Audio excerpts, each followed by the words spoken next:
నమస్కారం. మీ విజయ్ కుమార్ గంట.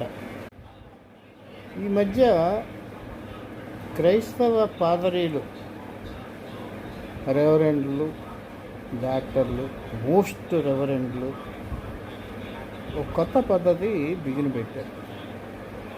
కొత్త డాక్టరైన్స్ పరిశోధన చేసి వీళ్ళకి తోచిందంతా చెప్తాను.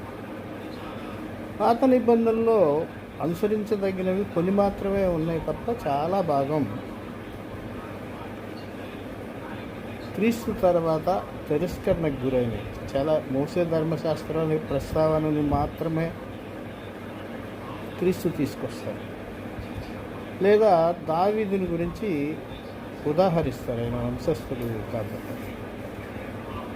ఇవన్నీ చూసిన సందర్భాల్లో చారిత్రక అంశాలు మానవ వికృత చేష్టలకు పాత నిబంధనలో అనేక చాప్టర్స్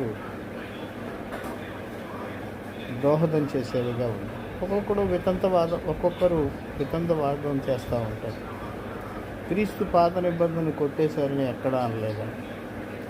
సరే, ఏది ఎలా ఉన్నా అవన్నీ వదిలేస్తే ఈ పాస్టరీలందరికీ ఒక సూటి ప్రశ్న.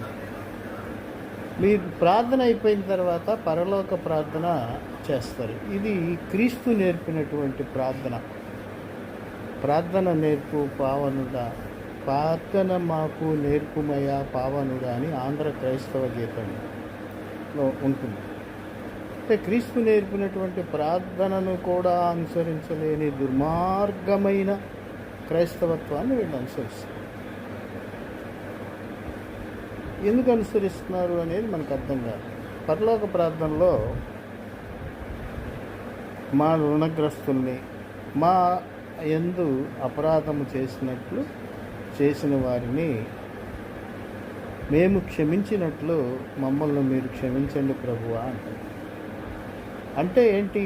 క్షమాపణ అనే అంశానికి అత్యధికమైనటువంటి ప్రాధాన్యతనివ్వమని యేసుక్రీస్తు ప్రభు చెప్తారు. ఒకవేళ డాక్టరెన్స్లోనే ఎవరైనా తప్పు చెప్పారనుకోండి, కాలం పరిష్కరిస్తుంది. అటువంటి వారిని మీరు క్షమించండి. కొంతమంది కార్పొరేట్లు వ్యాపారంగా సువార్త ప్రచారాలు చేశారు. వారి భవిష్యత్తులో సమయం వచ్చినప్పుడు వారికే వారు చేసిన తప్పు తెలుస్తుంది.